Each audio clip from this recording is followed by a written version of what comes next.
حضرت فاروق اعظم رضی اللہ تعالیٰ عنہ نے عبداللہ ابن سلام رضی اللہ تعالیٰ عنہ کو بلا کے نا، کیونکہ عبداللہ بن سلام جو ہے وہ یہودیوں کے بہت بڑے عالم تھے، کلمہ بھی پڑھ لیا انہوں نے، تو فاروق اعظم نے ان کو بلا کے فرمایا یہ جو آیت ہے کہ یہودی اور عیسائی جو ہے وہ میرے نبی کو ایسے پہچانتے ہیں جیسے اپنی بیٹوں کو پہچانتے ہیں، اس آیت کا کیا مطلب ہے؟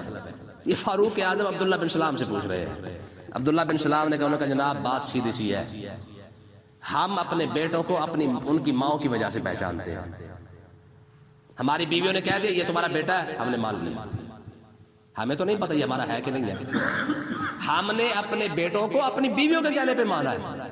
کائنات دنیا جہان کے اندر یہ اصول ہی یہی ہے کہ کسی بھی شخص نے اپنی اولاد کو مانا تو وہ تو ماں کے کہنے پہ مانا ہے، اس نے کہا بھی یہ تمہارا ہی ہے، ہمیں تو نہیں پتا کہ کس کا ہے، لیکن ماں نے کہہ دیا، عورت نے بیوی نے کہہ دیا بھی یہ آپ کا ہے، تو پوری دنیا کے مرد مان رہے ہیں۔ ایسی ہے نا، اور تو اس کے علاوہ کوئی دلیل ہے ہی نہیں، کیونکہ عورت ہی جانتی ہے کہ یہ کس کا ہے، لیکن عورت نے ایک بار کہا، ہم نے اپنے بیٹوں کی تصدیق کر دی، ٹھیک ہے بھی ہمارا ہے، ٹھیک ہے۔ تو حضرت عبداللہ بن سلام نے فرمایا رب نے بار بار اپنی کتابوں کے اندر فرمایا میرا نبی ایسا ہوگا ایسا ہوگا ایسا ہوگا ایسا ہوگا، پھر کیوں نہ مانے؟ ٹھیک ہے۔ حضرت عمر فاروق رضی اللہ تعالیٰ عنہ کھڑے ہوئے اور آپ نے اٹھ کر جو ہے حضرت عبداللہ بن سلام کے ماتھے پر بوسہ دیا، ٹھیک ہے نا، کہا عبداللہ خدا کی قسم آج اس آیت کی سمجھ آئی ہے، ٹھیک ہے۔ عرض کی حضور ہم نے اپنے بیٹوں کو عورتوں کی وجہ سے پہچانا ہے، لیکن ہم نے اپنے نبی کو جو ہے وہ رب کے کہنے پر پہچانا ہے، ٹھیک ہے۔ وَإِنَّ فَرِيقًا مِّنْهُمْ لَيَكْتُمُونَ الْحَقَّ وَهُمْ يَعْلَمُونَ، فرمایا ان میں سے ایک گروہ ایسا ہے جو جان بوجھ کر حق کو چھپاتا ہے، وَهُمْ يَعْلَمُونَ، حالانکہ وہ جانتے ہیں، یہ جانتے ہیں کہ تحویل قبلہ بھی برحق ہے، یہ بھی جانتے ہیں کہ میرا نبی بھی سچا ہے، یہ بھی جانتے ہیں کہ قرآن سچا ہے، لیکن کیا کرتے ہیں؟ لَيَكْتُمُونَ الْحَقَّ، جان بوجھ کر حق کو چھپاتے ہیں۔ اعوذ باللہ من الشیطان الرجیم، بسم اللہ الرحمن الرحیم۔ قد نرى تقلب وجهك في السماء فلنولينك قبلة ترضاها فول وجهك شطر المسجد الحرام وحيث ما كنتم فولوا وجوهكم شطره وإن الذين أوتوا الكتاب ليعلمون أنه الحق من ربهم وما الله بغافل عما يعملون۔ تحویل قبلہ کے متعلق یہ آیتیں ہم پڑھ رہے ہیں، تو اللہ تبارک و تعالیٰ نے ارشاد فرمایا تھا پچھلی آیتوں کے اندر کہ محبوب ہم ان قریب جو ہے وہ آپ کا قبلہ تبدیل کر دیں گے۔ جس دن قبلہ تبدیل ہونا تھا، کیونکہ 17 مہینے آقا علیہ الصلوۃ والسلام بیت المقدس کی طرف منہ کر کے نمازیں پڑھ چکے تھے، تو ایک دن جب آقا علیہ الصلوۃ والسلام ظہر کی نماز ادا فرما رہے تھے تو بار بار دل میں خیال آ رہا تھا کہ آج قبلہ تبدیل ہو جائے تو پھر مزہ ہے، ٹھیک ہے۔ تو ہوا یہ، اللہ تبارک و تعالیٰ نے یہ قرآن مجید کے اندر وہ ادا بیان فرمائی ہے جس ادا کے ساتھ محبوب کے دل میں خواہش پیدا ہوئی تھی، اس ادا کو بھی ساتھ بیان فرمایا ہے۔ حضور بار بار اپنا چہرہ مبارک آسمان کی طرف اٹھاتے بھی شاید اب وہی آ جائے، اب آ جائے، اب آ جائے۔ ابھی 2 رکعتیں ہی پڑھی تھی، حالانکہ نماز کے بعد بھی آ سکتی تھی، لیکن صرف 2 رکعتیں پڑھی تھی ظہر کی، 2 رکعتیں ابھی رہتی تھی۔ تو دیکھیں اب اس ادا کو اللہ تبارک و تعالیٰ نے قرآن مجید کے اندر بیان فرمایا قد نرى تقلب وجهك في السماء، فرمایا میرے محبوب ہم دیکھ رہے ہیں تقلب وجهك في السماء، آسمان کی طرف آپ کے چہرے کا بار بار اٹھنا۔ یہ جو بار بار اپنا چہرہ آپ آسمان کی طرف اٹھا رہے ہیں نا کہ محبوب ہم آپ کا چہرہ دیکھ رہے ہیں۔ کبھی یار ایسی اداؤں کو بھی کسی نے بیان کیا ہے، ٹھیک ہے، حالانکہ چلو ڈیمانڈ کا یا دعا کا ہونا یہ اور بات ہے، لیکن اللہ تبارک و تعالیٰ تو اپنے محبوب کی اداؤں کو بھی ساتھ بیان فرما دیتا ہے۔ فرمایا محبوب ہم دیکھ رہے ہیں، یہ جو آسمان کی طرف بار بار اپنا چہرہ اٹھا رہے ہیں، فَلَنُوَلِّيَنَّكَ قِبْلَةً تَرْضَاهَا، ہم ان قریب آپ کو پھیر دیں گے، کس قدر؟ قبلتاً، اس قبلے کی طرف، ترضاها، جدھر آپ کی خوشی ہے، جہاں آپ خوش ہیں ہم آپ کو ادھر ہی پھیر دیں گے، آپ کو پریشان ہونے کی ضرورت ہے۔ اچھا ابھی اتنی بات کی ہی تھی، پھر ساتھ ہی فرما دیا، پہلے فرمایا پھیر دیں گے، پھر فرمایا فول وجہ کا، آپ پھیر لیجیے، ٹھیک ہے۔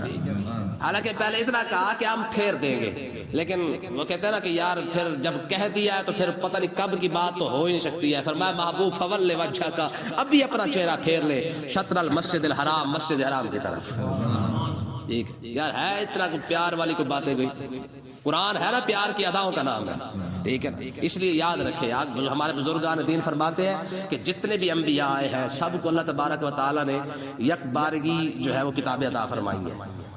موسیٰ علیہ السلام کے لے آئے، عیسیٰ علیہ السلام کے لے آئے، زبور عطا فرما دی گئی، صحیفے آئے لے لیے گئے۔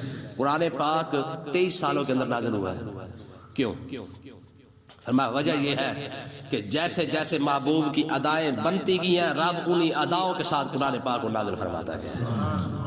ٹھیک ہے، دشمن اگر آ کے محاصرہ کر لے، ہجرت کی رات دشمن آ کے محاصرہ کر چکے ہوں کہ آج رات ہم نے خاتمہ کر دینا ہے، اللہ استغفر اللہ شہید کر دینا ہے، بات ختم ہو جائے گی، یہ ہو جائے گا وہ ہو جائے گا، رب فرمایا واللہ یعصمک من الناس، محبوب پریشان ہونے کی ضرورت نہیں ہے، ہم جو آپ کی حفاظت کرنے والے ہیں۔ محبوب اگر چادر اوڑھ کے اپنا جو ہے وہ تھوڑی دیر کے آرام کرنے کے لیے لیٹ بھی جائے تو رب فرمایا یا ایھا المزمل قم اللیل الا قلیلا، اے چادر اوڑھ کے لیٹنے والے تھوڑا سا اٹھ کے آ رہا رب کی بارگاہ میں، تھوڑی سی تنگی محسوس ہو جائے، یار کیسی بات ہے، اگر تھوڑی دیر کے لیے جبریل نہ آئے اور محبوب علیہ السلام کا دل غمزدہ ہو جائے نا، رب تسلی دینے کے لیے جبریل کو بھیجے، فرمایا محبوب کو کہے کہ والضحیٰ واللیل اذا سجا، ہے محبوب حسین چہرے والے، رب بھی بلا آپ کو چھوڑے گا، اگر وہی تھوڑی دیر نہیں آئی تو کیا ہوگا۔ تو جیسے جیسے محبوب کی ادائیں بنتی گئی ہیں ویسے ویسے قرآن نازل ہوتا گیا ہے۔ آگے دیکھیں جی، فرمایا پہلے کیا فرمایا تھا، کتنی یار پیاری ادا ہے، فرمایا محبوب ہم پھیر دیں گے آپ کو، ترداہا کدھر، جدھر آپ کی خوشی ہے، میری خوشی نہیں، ہاں جدھر آپ کی خوشی ہے۔ یہی وجہ ہمارے بزرگان دین فرماتے، فرمایا ساری کائنات رب کی رضا چاہتی ہے اور رب اپنے مصطفیٰ کی رضا چاہتا ہے۔ ہر کسی کی یہ خواہش ہوتی ہے کہ مالک تو راضی ہو جا، انبیاء، علماء، اولیاء، صحابہ، دنیا کائنات کے اندر فرشتے، انسان، جنات، ہر کسی کی خواہش ہے کہ مالک تو راضی ہو جائے۔ واحد محبوب کی ادا ہے جس میں رب چاہتا ہے، فرمایا میرے مصطفیٰ تو راضی ہو جائے۔ والا سوف یعطیک ربک فترضی، قیامت والے دن ہر کسی کی خواہش ہوگی کہ مالک تیرے ساتھ ملاقات ہونے والی ہے، تو ہم سے راضی ہو۔ رب فرما رہا ہے محبوب قیامت والے دن سب سے پہلے میں آپ کو راضی کروں۔ ٹھیک ہے، یہ سارا قرآن ہے۔ ٹھیک ہے، آگے دیکھیں جی، وَحَيْثُ مَا كُنْتُمْ فَوَلُّوا وَجُوهَكُمْ، پہلے محبوب کو فرمایا گیا، پھر پوری امت مسلمہ کو فرمایا گیا، فرمایا وَحَيْثُ مَا كُنْتُمْ، فرمایا امت مسلمہ تم جہاں بھی ہو، فَوَلُّوا وَجُوهَكُمْ شَطْرًا، جدھر میرے محبوب نے اپنا چہرہ انور پھیرا ہے تم بھی سارے ادھر ہی پھیر دو۔ ٹھیک ہے، ساری امت مسلمہ بھی اب ادھر پھیر لے کیونکہ حضور نے جو پھیر لیا ہے۔ ٹھیک ہے نا جی، دیکھیں نا یار کمال نہیں ہو گیا، صرف محبوب کی خواہش پر پہلے اس کو پورا کیا گیا، پھر ڈائریکٹ آپ خطاب کر رہا ہے پوری امت مسلمہ کو، فرمایا اب کیونکہ میرے محبوب نے ادھر چہرہ پھیرا ہے تو فلہذا وحیث ما کنتم، جہاں بھی تم ہو، جدھر ہی کھڑے ہو، اب کیا کرو، فولوا وجوہکم شطرا، فرمایا خبردار اب کسی نے بیت المقدس کی طرف منہ کیا، اب جہاں محبوب نے چہرہ پھیرا ہے تم بھی ساتھ پھیرا۔ ٹھیک ہے نا جی، دیکھیں آقا علیہ السلام نے بیت المقدس کی طرف منہ کیا تھا، اگر کوئی شخص کعبے کی طرف منہ کر کے نماز پڑھتا، نماز کیوں؟ کیونکہ حضور نے جو ادھر منہ کیا ہوا، تو کون سا پاٹے خواہ ادھر نماز منہ کر کے نماز پڑھنے والا؟ حالانکہ وہ بھی رب کا گھر ہے، وہ بھی دونوں بیت المقدس ہو کعبہ ہو ہے تو رب کے گھر، لیکن محبوب کا رخ انور جب ادھر ہے، اب کوئی شخص ادھر منہ کر کے نماز پڑھے رب قبول، حالانکہ کرے بھی رب کی عبادت، اس کے باوجود ہی قبول نہ کرے۔ اور محبوب نے جب رخ انور اب کعبے کی طرف پھیرا ہے، فرمایا اب قیامت تک کے لیے اگر کوئی شخص بیت المقدس کی طرف منہ کر کے نماز پڑھے گا رب اس کی عبادت کو قبول۔ کیسی بات ہے یار، کبھی سوچے یار قرآن انج بھی مزہ کردا ہے۔ آگے دیکھیں جی، وَإِنَّ الَّذِينَ أُوتُوا الْكِتَابَ لَيَعْلَمُونَ أَنَّهُ الْحَقُّ مِن رَّبِّهِمْ، فرمایا وہ لوگ جنہیں کتاب دی گئی ہے، کون سے؟ یہ بڑے بڑے خبیث یہودی اور عیسائی، فرمایا ان کو جو کتاب دی گئی ہے نا، ان خبیثوں کو، أَنَّهُ الْحَقُّ مِن رَّبِّهِمْ، یہ جانتے ہیں کہ تمہارے رب کی طرف سے یہ حق ہے۔ ٹھیک ہے، یہ جانتے ہیں تمہارے رب کی طرف سے، یہ جو اعتراض کر رہے ہیں کہ آپ پہلے ادھر منہ کیا ہوا تھا ابھی ادھر منہ کیوں کر لیا ہے، یہ بھی جانتے ہیں کہ یہ حق ہے۔ کیوں؟ کیونکہ انہوں نے اپنی کتابوں میں پڑھا تھا کہ آقا علیہ السلام کی آخری نبی کی نشانی یہی ہوگی جس کا لقب ہوگا ذو القبلتین، دو قبلوں کی طرف منہ کر کے نماز پڑھنے والا۔ جاننے کے باوجود بھی یہ چبلے مار رہے ہیں۔ وَمَا اللَّهُ بِغَافِلٍ عَمَّا تَعْمَلُونَ، رب ان کے کرتوتوں سے، اما یعملون، جو کچھ یہ کر رہے ہیں وہ کر رہے ہیں، یعملون، رب ان کے کرتوتوں سے غافل نہیں ہے۔ آگے دیکھیں گے اللہ تبارک و تعالیٰ نے ارشاد فرمایا وَلَئِنْ آتَيْتَ الَّذِينَ أُوتُوا الْكِتَابَ، اور اگر تم ان کتابیوں کے پاس، یعنی یہودی اور عیسائیوں کے پاس، بِكُلِّ آیَةٍ، ہر قسم کی نشانی لے کے آؤ، ما تابعوا قبلتک، یہ تمہارے قبلے کے تابع نہیں ہوں گے، یعنی انہوں نے کلمہ نہیں پڑھنا. آپ ان کے سامنے چاند کو ٹکڑے کر دے، آپ ان کے سامنے درختوں کو چلا دے، آپ ان کے سامنے پتھروں سے کلمہ پڑھوا دے، ٹھیک ہے، یہ جو کچھ مرضی کر لے. کیوں؟ وجہ کیا ہے؟ وجہ یہ ہے کہ اگر ان کو شک ہوتا تو وہ دور ہو سکتا تھا، لیکن یہ تو حسد کی وجہ سے مارے گئے. یار رب کیسی بات فرما رہا ہے، فرمایا کہ تم ان کو جتنا مرضی نشانیاں دکھا دو، جتنا مرضی ان کو یقین دلاؤ، میاں ہم تمہارے غلام ہیں، اللہ پاک کی قسم ہے پورا پاکستان تمہارا غلام ہے، لیکن پھر بھی مانیں گے. لیکن ہماری حکمران تلوے چاٹ چاٹ کے تھک گئے، ہر قسم کا یقین دلوایا ہے. مشرف نے جب وہ بش آیا تھا نا، مشرف اس نے ننگی بچیاں نچائی تھی اور اس نے اس کو کہا تھا، اس نے کہا یہ ہمارا کلچر ہے، یہ ہمارا فیوچر ہے. سب کچھ تو کر لیا. مشرف نے میراتھن ریس کروائی صرف کیا ہے؟ یورپ کو دکھانے کے لیے کہ دیکھ لو بھئی ہم اب پاکستان جو ہے وہ جناب روشن خیالی کی طرف آ رہا ہے. کیا خیال ہے؟ مشرف سے راضی ہوئے؟ رب نے فرما دیا بھئی لن تردان کل یہود ولن نصارا، یہ کبھی راضی تم سے نہیں ہوں گے. اب دیکھیں پھر بھی یہی بات دہرائی گئی ہے، وَلَئِنْ آتَيْتَ الَّذِينَ أُوتُوا الْكِتَابَ بِكُلِّ آیَةٍ، تم ہر قسم کی نشانی ان کو دکھا دو، مَا تَبِعُوا قِبْلَتَکَ، یہ تمہارے قبلے کے تابع نہیں ہوں گے. مطلب کیا ہے کہ یہ کلمہ نہیں پڑھیں گے. آگے دیکھیں جی وَمَا أَنْتَ بِتَابِعٍ قِبْلَتَهُمْ، تم بھی ان کے قبلے کے تابع نہ ہو جانا. جب انہوں نے تمہارے سچے نبی کو نہیں مانا ہے، بے شک نبی ان کے بھی سچے ہیں لیکن وہ ان کی نبوت منسوخ ہو چکی ہے، اب انہوں نے اپنی کتابوں کے اندر رد و بدل کر دیا ہے. جب انہوں نے تمہارے سچے نبی کو نہیں مانا ہے تو تم بھی اب ان کے پیچھے لگ کر ان کے پیچھے ان کے قبلے کی طرف نہ ہو جانا. لیکن ہو گیا کہ نہیں؟ جو کچھ انہوں نے کہا بالکل ٹھیک ہے. انہوں نے کہا جی کرونا آ گیا، ساری قوم ساری امت مسلمہ آنکھیں بند کر کے، اب کرونا کدھر گیا ہے؟ ٹھیک ہے، وہ ٹچ بیماری جو آئی تھی ٹچ موبائل ہے، پھر ٹچ بیماری آئی ہے، ساری قوم مان کے دیکھو واقعی کرونا ہے بھائی، کرونا ساری قوم جو ہے وہ منہ پہ پھٹی چاڑ کے لگی پھرتی ہے. ہمارے حکمران تو آج تک پھٹی منہ پہ لگائی پھرتے ہیں، دیکھا نا. ہائے ہائے ہائے. وما بعضهم بتابع قبلة بعض، رب نے اب ان کا پول کھولا ہے.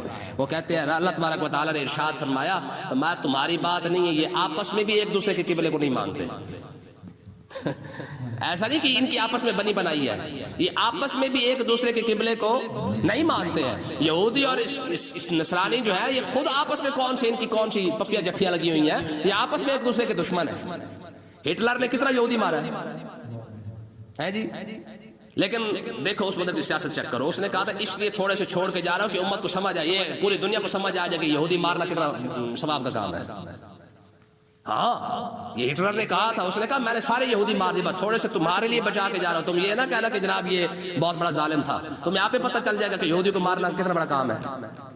وہ جو شاہ فہد تھا نا، شاہ فہد غالباً شاہ فہد تھا میرا خیال ہے، فیصل سے پہلے تھا نا وہ، ہاں شاہ فہد تھا. شاہ فہد سے کسی نے سوال کیا، اس نے کہا جناب آپ کا پسندیدہ کام، اس نے کہا اسرائیل کو تباہ کرنا یہ میرا پسندیدہ کام. آج ہے کسی کے پاس غیرت اتنی؟ شاہ فہد نے کہا تھا، اس نے کہا اسرائیل کی تباہی بس یہی میرا پسندیدہ کام. آج یہ غیرت کہاں سے ہے؟ ٹھیک ہے، ہاں کرسی تھی تب کہتا تھا کنجر کہ جب ہر جنگ چھیڑ دے کیا کریں کیسے کریں. ٹھیک ہے، کل بوشر بھی اس کے وہ ابھی نندن بھی ان کے جا کے جیب میں ڈال کے آیا تھا سارا کچھ. اب کہتا جہاد کرنا ہے مجھے، مجھے ووٹ دے بس. اب جہاد یاد آیا جب کرسی اتر گئی ہے، جب کرسی پہ بیٹھا تھا تب جہاد یاد نہیں آیا. ٹھیک ہے، آگے دیکھیں جی اللہ تبارک و تعالیٰ نے ارشاد فرمایا وَلَئِنِ اتَّبَعْتَ أَهْوَاءَهُم مِّن بَعْدِ مَا جَاءَكَ مِنَ الْعِلْمِ، فرمایا خبردار، یہ ہر کسی سے بات ہو رہی ہے. فرمایا کہ اگر کسی شخص نے وَلَئِنِ اتَّبَعْتَ، جو بھی سننے والا ہے، اگر تو نے ان کی اتباع کی، ان کی خواہشات کے پیچھے چلا، ان کی منمانی جو وہ کہتے گا تو مانتا گیا، مِّن بَعْدِ مَا جَاءَكَ مِنَ الْعِلْمِ، اس کے بعد تجھے تیرے پاس اللہ اور اللہ کے رسول کا پیغام آ چکا ہے، اس کے باوجود بھی اگر تو نے ان کی مانی، إِنَّكَ إِذًا لَّمِنَ الظَّالِمِينَ، پھر یاد رکھ ظالم تو ہی ہوگا. جب رب نے فرما دیا یہودیوں عیسائیوں کے پیچھے نہ چلو تو پھر تم نے رب کی نہ مان کے تو نے اپنے آپ پر ہی ظلم کیا ہے نا. دیکھیں نا جی قرآن تو واضح لفظوں کے اندر بتا رہا ہے کہ بھائی خدا کا واسطہ یہ تمہارے ساتھ پیار نہیں کرتے، یہ تمہارے خیر خواہ. یار اتنی الفاظ ہیں، ہاں تم لا تحبونہم، تم ان سے محبت کرتے ہو، لا یحبونکم، یہ تم سے محبت ہی نہیں کرتے ہیں.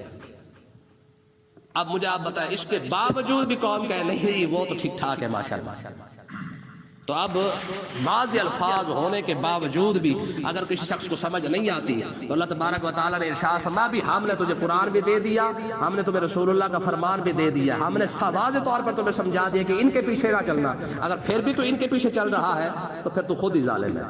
قیامت کے دن پھر تیرا شکوہ نہیں بنتا کہ جناب پھر مجھے تو پتہ ہی کوئی نہیں تھا کہ یہودیوں کے پیچھے چلنا ہے کہ نہیں چلنا، تو ہم نے تمہیں واضح طور پہ بتا دیا ہے۔ آگے دیکھیں جی، الذین آتیناہم الکتاب یعرفونہ، فرمایا کہ یہ امت مسلمہ کو بیان کیا جا رہا ہے، فرمایا کہ یہ وہ لوگ ہیں، کون؟ یہودی اور عیسائی، یہ وہ لوگ ہیں آتیناہم الکتاب جنہیں کتاب عطا کی گئی ہے، یعرفونہ، یہ میرے محبوب کو جانتے پہچانتے ہیں۔ اور کیسے جانتے پہچانتے ہیں؟ کما یعرفون ابناہم، جس طرح یہ اپنے بیٹوں کو پہچانتے ہیں۔ حضرت فاروق اعظم رضی اللہ تعالیٰ عنہ نے عبداللہ ابن سلام رضی اللہ تعالیٰ عنہ کو بلا کے نا، کیونکہ عبداللہ بن سلام جو ہے وہ یہودیوں کے بہت بڑے عالم تھے، کلمہ بھی پڑھ لیا انہوں نے، تو فاروق اعظم نے ان کو بلا کے فرمایا یہ جو آیت ہے کہ یہودی اور عیسائی جو ہے وہ میرے نبی کو ایسے پہچانتے ہیں جیسے اپنی بیٹوں کو پہچانتے ہیں، اس آیت کا کیا مطلب ہے؟ یہ فاروق اعظم عبداللہ بن سلام سے پوچھ رہے ہیں۔